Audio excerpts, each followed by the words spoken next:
रणभूमि की क्या कहना चाहोगे? किस तरह की मूवी है? क्या स्टार कास्ट है? तो रणभूमि है। इधर बॉम्बे में जो एक्टर्स हैं उनके बारे में ही ये फिल्म है।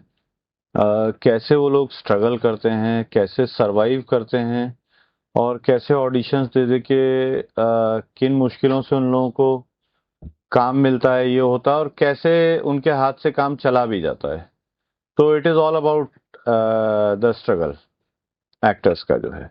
और आदेश उसमें शरद की भूमिका निभा रहे हैं, अभय की भूमिका अक्षय निभा रहे हैं, और कास्टिंग डायरेक्टर जो हैं हमारे सिद्धांत बदानी। तो ये लोग हैं, बाकी कॉस्ट्यूम्स वही, प्रोडक्शन हाउस वही। रिलीज की हमने थोड़ा बहुत ट्रेलर में देखा। बेरम खान के किरदार के लिए ऑडिशन है। तो क्या रीजन था कि बेरम खान ऑब्वियसली अकबर के मिलिट्री जनरल थे, तो जी जी जी। इसकी कहानी में वो बेरम खान तो बहरम खान के किरदार के लिए वो ऑडिशन नहीं था।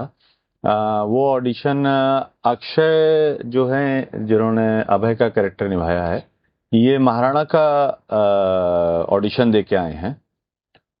और जब हैप्पी गो लकी टाइप का एक लड़का है जो अभी अभी बॉम्बे में आया है, ऑडिशंस दे रहा है, स्ट्रगल कर रहा है, उसको बहुत उम्मीदें नहीं है। सेनापति के बेटे का दोस्त का कुछ एक ऑडिशन देने गया और उसको वहां मेन लीड रोल मिल गया। तो वो लीड रोल मिलने के बाद वो कैसे वो तैयारी करते हैं, ये करते हैं, जब वो चला जाता है तो थोड़ा सा वो पूरा वो हो जाता है, डिस्टर्ब हो जाता है। तो वहां पे वो बैरम खान चिल्ला के भागता है सड़क पे, वैसा है। तो उन्होंने महाराणा का ऑडिशन दिया हुआ है। जी। क्या आराम लगा का एक्सपीरियंस कहानी में जो कुछ होगा? डेफिनेटली। सबसे एक्सपीरियंस बोले तो यही दोनों को, आराम नगर का, ये तीनों को, एक्टर्स को ही ज्यादा आराम नगर का एक्सपीरियंस है। किस तरह आपका किरदार इसमें किस तरह नमस्कार, मैं हूं अक्षय खरोडिया एंड आज जो रणभूमि के लिए आप लोग सब यहाँ आए हैं, ये कहानी बेसिकली इस तरह की है जहाँ पे एक एक्टर कैसे हर दिन रणभूमि फेस करता है। बिकॉज एक आर्टिस्ट के लिए जो कि आउटसाइडर्स हैं, जो एक छोटे शहर से आते हैं, बड़े सपने लेके आते हैं शहर में और कुछ करना चाहते हैं, तो वो लोग उन लोगों के लिए ना हर दिन एक रण की तरह है। बिकॉज एक ऑडिशन के लिए हजारों लोग जाते हैं जिसमें आप फाइट करते हो। तो सबसे पहली चीज तो जैसे इससे पहले वाली कहानी में दादा ने दूसरी इंडस्ट्री का दर्द दिखाया, उसमें इस कहानी में आपको इस इंडस्ट्री का दर्द नजर आएगा। और जब ये स्क्रिप्ट मुझे दादा ने सुनाई तो मैं इससे काफी कुछ रिलेट कर पा रहा था। बिकॉज एक मेरी पर्सनल स्टोरी थी इससे जुड़ी हुई। I was doing a show for star plus name called Pandya store, and 3 साल सुपर हिट होने के बाद देन एक ब्रेक था जो मैंने लिया था एक फिल्म के लिए, जो कि आप लोग शायद जानते होंगे, हिंदुस्तान के बहुत ही यंग एंड बहुत फेमस बाबा हैं जिनकी बायोपिक में करने वाला था, and I was the lead of that film. तो उस फिल्म के लिए ऑलमोस्ट मैंने काफी अरसा दिया था उस किरदार में ढलने के लिए, वैसे ही 6-7 महीने 8 महीने दिए अपने। तो जब वो फिल्म अनफॉर्चुनेटली किसी सर्कमस्टांसेस की वजह से वो उसमें नहीं जाते, हम बताते हैं कि एक आर्टिस्ट की जर्नी क्या होती है। उस आर्टिस्ट ने लाइक मैंने उसके अंदर हर तरीके के एफर्ट्स डाले उस फिल्म को करने के लिए, और बीच में वो फिल्म किसी वजह से नहीं हो पाई। तो वो इम्पैक्ट जो था, जो इतने टाइम मैंने उस फिल्म को दिया, वो मुझे इतना गहन में ले गया कि मैं I was in depression for some time. उससे निकलने के लिए मुझे बहुत टाइम लगा। बिकॉज एक आर्टिस्ट ना एक बहुत फ्रेजाइल एक बच्चा होता है। आप अंदर से प्रिपेयर होते हो उस चीज के लिए, और अचानक अगर वो चला जाए ना हाथ से, और तो आप दुखी हो जाते हो। तो ऐसा मेरे साथ काफी सारी फिल्मों में हुआ बॉलीवुड में। बिकॉज हम एक छोटी आउटसाइडर है, we are not a star kid, एक नए लोग हैं जहां से आए, हिम्मत नहीं हारते हैं, फिर भी आगे बढ़ना है, वैसी चीजें थी। तो सेम चीज जब दादा ने ये इस कहानी सुनाई कि एक बच्चा है जो आया है एक छोटे शहर से यहाँ पे, और उसका बड़ा सपना भी नहीं है, ऐसा है कि यार कुछ भी किरदार मिल जाए उसी में खुश हो जाएंगे, कि उसी में पैसा कैसे भी करके गुजारा कर लेंगे अपना। मगर उसको एक बड़ा सपना दिखा दिया जाता है इस इंडस्ट्री में, तो वो उस सपने को जीने लगता है। और मगर वो जब सपना टूटता है तो लोगों का उस पर क्या इम्पैक्ट होता है, या उसकी मानसिक स्थिति किस लेवल पे हिल जाती है, ये कहानी इस बारे में है। अजीत जी, आपका क्या कहना है किरदार क्या इस फिल्म? फिल्म के बारे में? किरदार को लेके क्या कहना है? किरदार को लेके तो ऐसा है कि ये शरद है, और शरद कई सालों से स्ट्रगल कर रहा है फिल्म में, है ना। और वो आया था 23 साल का, 40 का हो गया उस टाइम पे। मतलब उसका पेट वेट भी बढ़ गया, सब मोटा हो गया, ये चीजें हुई। और लगभग 2 साल पहले भाई ने हमको ये कहानी सुनाई थी, है ना। फिल्म शुरू होने से 1 साल पहले मैंने इस पे काम चालू कर दिया, बाल बढ़ाए। फिर हम लोगों ने लगभग 3 महीने, 3-4 महीने वर्कशॉप किया। और वर्कशॉप में एक्चुअली इसके लिए काफी मेहनत की है, मतलब हर आप दो हम लोग स्पेशली डायरेक्टर हमारे हैं, उनका विजन है। और ये बड़ा मुश्किल होता है एक आर्टिस्ट लाइक, क्योंकि क्या होता है ना, हम लोग लाइमलाइट ग्लैमर वाले लोग हैं जो कैमरा के सामने होते हैं, मगर हमारी हमारी कहानी कोई दिखाने वाला नहीं होता है। नाम का आराम है।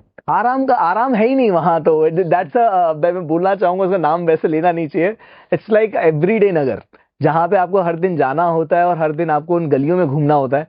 बट मुझे लगता है कि वो भी बहुत सुनहरे दिन होते हैं, जो वो उसी प्रोसेस की वजह से आज हम यहाँ बैठे हैं आप लोगों के सामने, आप लोग हमारा इंटरव्यू ले पा रहे हैं। तो वो आराम नगर की गलियों से आज हम आप लोगों के सामने पहुंचे हैं। क्या होता है, 400 लोग होते हैं ऑडिशन में। और कई जगह तो खड़े हुए हैं भीड़ में, तो वो बोल दिया not fit, not fit, not fit, not fit. तो मैंने कई बार ऐसा भी बोला, नहीं यार फिट तो है, डॉक्टर का सर्टिफिकेट लाना पड़ेगा। तो और इसमें एक छोटी सी चीज वो थी कि जब बोलते हैं कि भाई आप लाइन बोल लोगे, तो भाई 1000 किलोमीटर दूर हम लोग यहाँ लाइन बोल नहीं आए हैं ना। ये मैंने रियल बोला था। तो ये दादा की पहली, ये इनने बताया था कि मैंने सच में बोला था। प्रोड्यूसर, मैं फर्स्ट शूट करने गया था, तो काम तो मिल नहीं रहा था, ऐसे ही छोटा सा कैरेक्टर था, उसके लिए चला गया। और हुआ ऐसा कि जो नेगेटिव कर रहा था, वो पता नहीं क्या हुआ, अपना कॉस्ट्यूम उतार के चला गया। डायरेक्टर प्रोड्यूसर मेरे को देख रहे हैं, पूछा आप डायलॉग बोल लोगे? मैं सर 1100 किलोमीटर दूर से मैं डायलॉग बोलने ही आया हूँ। तो कहा, हाँ हाँ हाँ, बोलेगा बोलेगा। तो फिर उसका मेन किया मैंने नेगेटिव में। लगभग 4 दिन शूट चला था। ये रिश्ता एक सीरियल आता था जी टीवी पे। सर आखिरी में आपसे जानना चाहेंगे, क्या कहना चाहोगे आपका परिचय पहले? मेरा नाम सिद्धांत बदानी है। मैं वैसे तो उत्तराखंड से हूँ, बट मूवी में एज एन एक्टर मैं असली लाइफ में तो इस तरफ हूँ, इनके कैरेक्टर में। बट मूवी में मैंने जो कास्टिंग डायरेक्टर का रोल किया है, वो डेफिनेटली मेरे से बिल्कुल उल्टा है। रियल लाइफ में मैं हमेशा इस तरफ रहता हूँ, बट मूवी में मैं इस तरफ हूँ। तो जो रियल लाइफ में हमें फेस करना पड़ता है, कास्टिंग का ऑडिशन देना, फिर रिजेक्शंस एंड ऑल, तो मेरे लिए कास्टिंग डायरेक्टर का role was not that difficult, क्योंकि हम रियल लाइफ में रोज उनको देख रहे हैं, रोज उनको फेस कर रहे हैं, तो इजी था मेरे लिए। अक्षय और Yeah. मैं आपसे जाना कि हाल ही में एक इंटरनेट पे एक बहुत वीडियो बहुत वायरल हुआ था, जहाँ कोई बेचारी स्ट्रगलर एक्टर है, तो वैसे सी बात की कि इसे कास्टिंग ये सब बंद कर देनी चाहिए, बिकॉज सिर्फ नाम मात्र के लिए क्योंकि अंत में वही होता है कि जो जो डिसीजन लेने वाले होते हैं ऊपर होते हैं, कौन होते हैं पता नहीं, वो उन्हीं को लेते हैं जिनको वो लेना है। सर ये तो ट्रुथ है। ये इसके बारे में तो मैं यही कहना चाहूंगा कि ये तो सच्चाई है, क्योंकि कास्टिंग तो पहले ही लॉक हो जाती है, नीचे तो कैरेक्टर्स ही आते हैं जिनकी कास्टिंग होती है छोटे मोटे किरदारों के लिए। मगर मैं एक चीज बोलूंगा, ऐसे बहुत सारे प्रोडक्शन हाउसेस भी हैं साइमल्टेनियसली इस इंडस्ट्री में, ऐसे प्रोडक्शन और ऐसे डायरेक्टर्स आ गए हैं आज, जैसे परिवेश दादा है, he is one of them, जो नए नए आर्टिस्ट को, नए टैलेंट्स को उस लेवल पे लेके जा रहे हैं। इनका प्लान है कि ऐसे ही आर्टिस्टों के साथ काम करूं जो कि सच में जिनमें टैलेंट है, जो कि कहीं उनको फेम की जरूरत नहीं है, वो अपनी टैलेंट से वो फेम पाएंगे।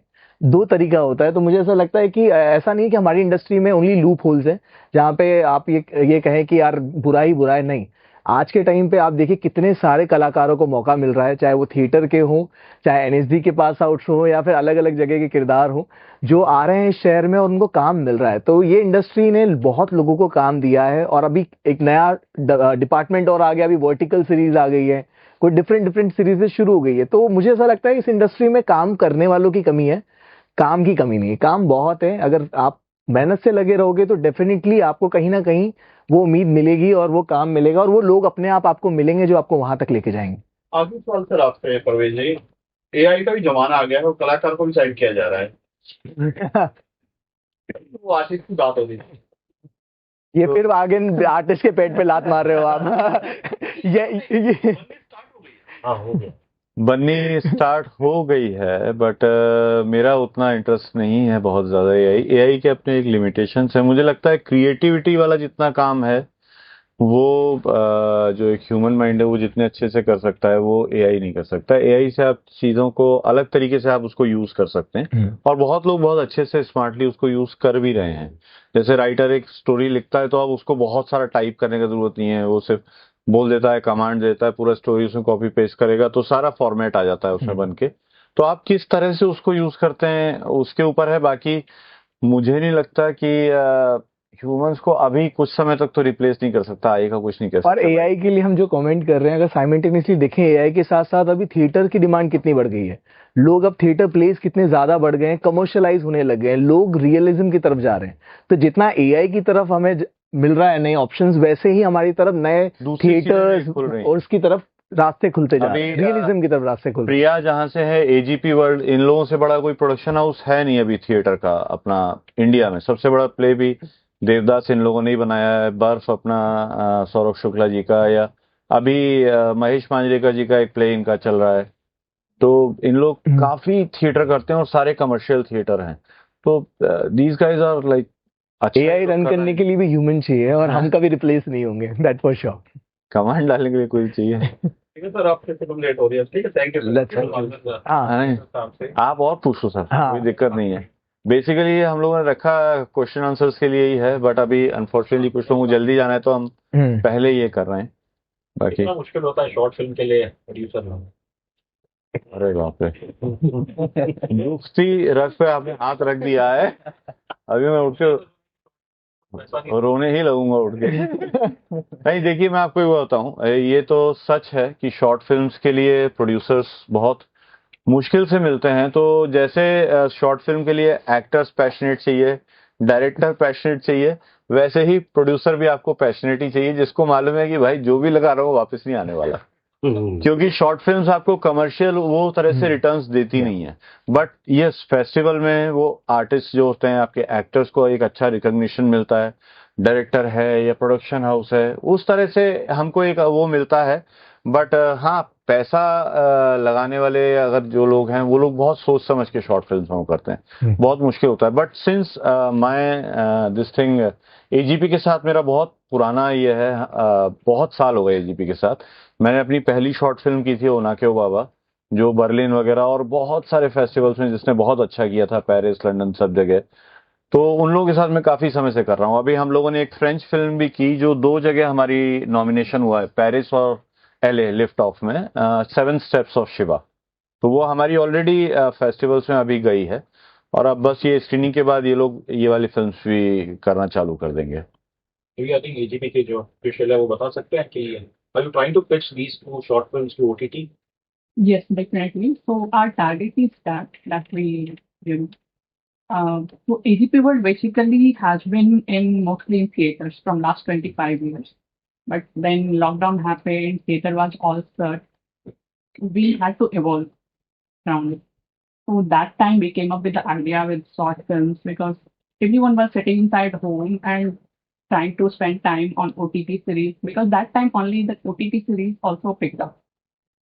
So yes, then we got this idea that okay, we have to do something that we can, actually do some creative stuff in short films, and then we started this venture, like this production house that now we are bringing up a lot of short films that have already got many awards, like in film festivals.